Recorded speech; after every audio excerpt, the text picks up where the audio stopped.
বাংলা বলছি চ্যানেলটি সাবস্ক্রাইব করুন এবং সমস্ত অনুষ্ঠানের আপডেট পেতে বেল আইকনটি অন করুন।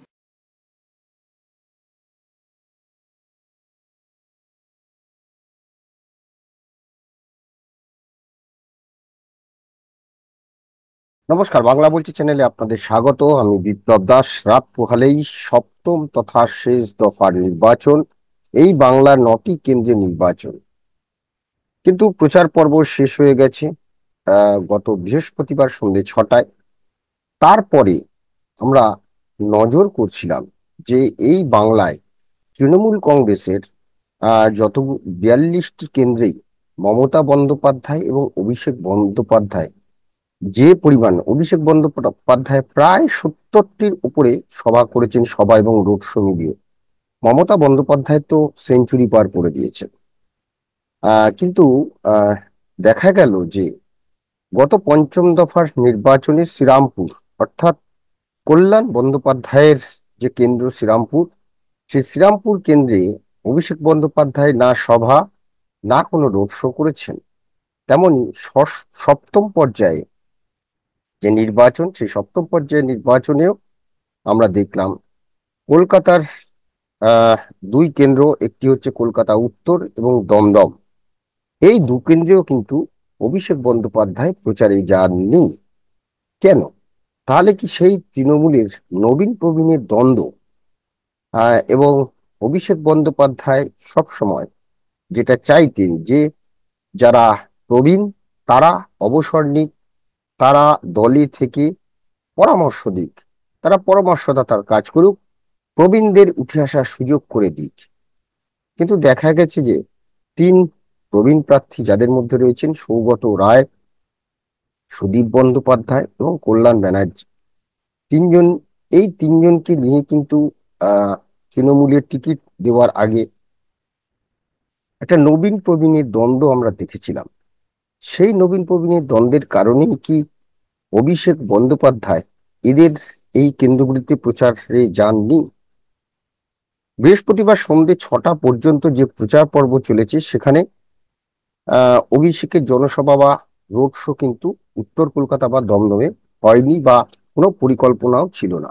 এর আগে কল্যাণ বন্দ্যোপাধ্যায়, সেখানেও কিন্তু অভিষেক বন্দ্যোপাধ্যায় কোনো রোড শো বা কোনো সভাসূচি করেননি। যদিও অভিষেক বন্দ্যোপাধ্যায়ের নিজের কেন্দ্র ডায়মন্ড হারবারে শনিবারই ভোট, শেষ পর্বে ভোট রয়েছে, ফলে তাকে কিন্তু তার নিজের কেন্দ্রটাও দেখতে হয়েছে।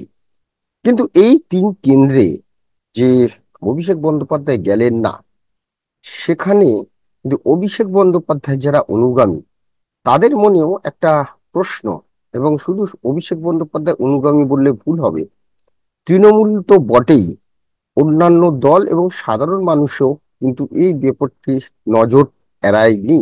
তাদের মনেও কৌতূহল যে কেন গেলেন না অভিষেক বন্দ্যোপাধ্যায়। যদিও তৃণমূলের এই 3 প্রার্থীর মধ্যে 2জন স্পিকটি নট, কল্যাণ বন্দ্যোপাধ্যায় এই বিষয়ে কিছু বলতে চাননি, বা সংবাদ মাধ্যমে আমরা দেখিওনি তিনি কিছু বলেছেন। কিন্তু সৌগত রায়, তিনি কিন্তু পাল্টা বলেছেন যে এইটা সংবাদ মাধ্যমের একটা কৌতূহল, অন্য কারোর কৌতূহল বা কোনো তৃণমূল কর্মী বা কোনো সাধারণ মানুষের বা ভোটারদের কৌতূহল নয়, এই কৌতূহল হচ্ছে সংবাদ মাধ্যমের কৌতূহল। তিনি বলেছেন যে অভিষেক বন্দ্যোপাধ্যায়ের সাথে তার কথা হয়েছে, এবং তিনি যে, অর্থাৎ অভিষেক বন্দ্যোপাধ্যায় নিজের কেন্দ্র নিয়েই ব্যস্ত থাকবেন, তাই তিনি দমদমে আসতে পারবেন না। এবং অভিষেক বন্দ্যোপাধ্যায় সৌগত রায়কে নাকি এটাও বলেছেন যে আপনি তো জিতছেন, আর আমি তো নিজে ডায়মন্ড হারবারের প্রার্থী, তাই সেভাবে আর কি আর আশা হয়ে ওঠেনি।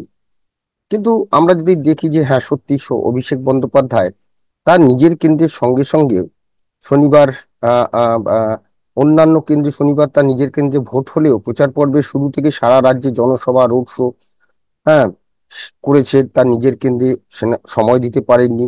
কিন্তু সেখানেও তিনি যেহেতু তৃণমূলের একজন সেনাপতি, তাকে তো তার কেন্দ্র দেখতেই হবে।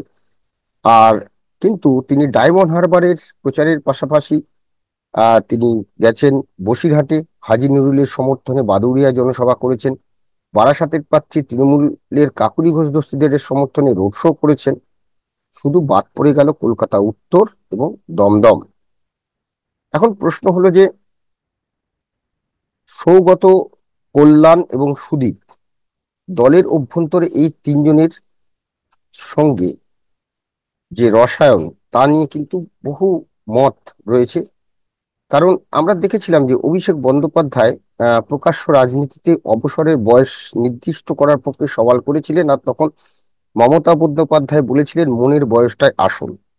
অর্থাৎ গত নভেম্বরে সে কথা বলতে গিয়ে সৌগত রায় দিদির উদাহরণ দিয়েছিলেন। তিনি বলেছিলেন যে মমতাই তো বলেছেন মনের বয়সটা আসল।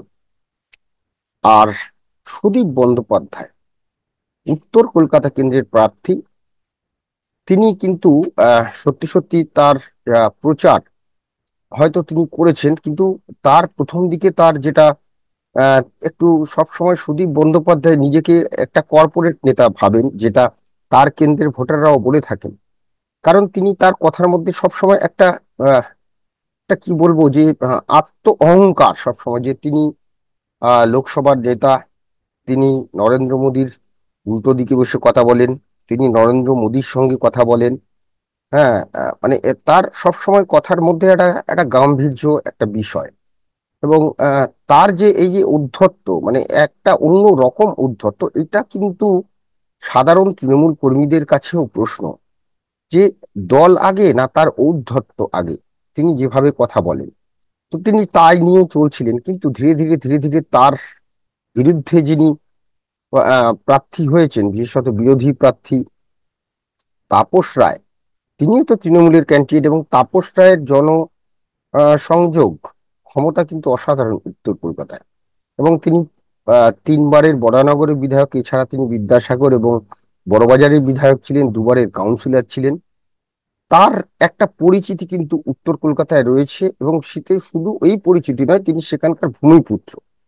তো এই জায়গাটাতে সুদীপ বন্দ্যোপাধ্যায় প্রথমে ভেবেছিলেন বোধহয় 60 জন কাউন্সিলরের মধ্যে 58 জন তো তৃণমূলের, অতএব তার জিততে কোনো অসুবিধা হবে না, এবং সব জায়গাতেই তো রয়েছে তৃণমূলের বিধায়করা, অতএব তার জয়ে কোনো অসুবিধা হবে না। কিন্তু ভেতরে ভেতরে যে তৃণমূলের এত গোষ্ঠীদ্বন্দ্ব, সুদীপকে পছন্দ করেন না প্রচুর কাউন্সিলর, এবং সুদীপের নিজস্ব একটা গোষ্ঠী আছে, সেই গোষ্ঠীর সঙ্গে সমস্ত কাউন্সিলরদের মতের অমিল, গোষ্ঠীদ্বন্দ্ব, এইটা ক্রমশ যখন ভোট এগিয়ে আসতে থাকে সুদীপ বন্দ্যোপাধ্যায় বুঝতে পারেন। আর বুঝতে পেরেই তিনি নেত্রী শরণাপন্ন হন। এবং আমরা দেখলাম যে কিভাবে মমতা বন্দ্যোপাধ্যায় এই কেন্দ্রে শেষ এক সপ্তাহ মাটি কামড়ে পড়েছিলেন। আমরা দেখলাম যে মমতা বন্দ্যোপাধ্যায় পরের পর রোড শো করেছেন, সভা করেছেন, এমনকি নরেন্দ্র মোদীর পাল্টা যে পথে নরেন্দ্র মোদী রোড শো করেছেন, এই প্রথম 10 বছরে এই প্রথম কলকাতায় রোড শো করলেন, সেই পথে মমতা বন্দ্যোপাধ্যায় পরের দিন কিন্তু হাঁটলেন। তো এই জায়গা থেকেই বোঝা যাচ্ছে যে কতটা চাপে রয়েছে উত্তর কলকাতার তৃণমূল প্রার্থী সুদীপ বন্দ্যোপাধ্যায়। কিন্তু সুদীপ বন্দ্যোপাধ্যায়ের প্রচারে কোথাও কিন্তু অভিষেক বন্দ্যোপাধ্যায়ের উপস্থিতি, ছবি কিছু পাওয়া যায়নি। এবং শুধু তাই নয়, যে সুদীপ বন্দ্যোপাধ্যায়ের প্রচারে অভিষেকের ছবি তো ব্যবহার হয়নি, সুদীপের জোড়া প্রচারপত্র, এবং কেন অভিষেকের ছবি নেই সেই প্রশ্ন তুলে সমাজ মাধ্যমে সরব হয়েছিলেন উত্তর কলকাতার 49 নম্বর ওয়ার্ডের কাউন্সিলর মোনালিসা বন্দ্যোপাধ্যায়। হ্যাঁ, তিনি কিন্তু এটা নিয়ে সরব হয়েছিলেন। শুধু মোনালিসা হয়তো প্রকাশ্যে সরব হয়েছেন, কিন্তু অনেকেই, বিশেষ করে অভিষেক অনুগামী যারা, তাদের মধ্যে কিন্তু একটা ক্ষোভ রয়েছে সুদীপের এই বিষয়গুলো নিয়ে। এবং যার জন্য মমতা বন্দ্যোপাধ্যায় শেষ কটা দিন সেখানে পড়েছিলেন, একগুচ্ছ কর্মসূচি নিয়েছেন। সুদীপ সম্পর্কে যারা সমালোচনা করেন, তাদেরকে উদ্দেশ্যে মমতার উত্তর ছিল যে ওরা বলে যাক, আপনি আপনার মতো কাজ করে যান।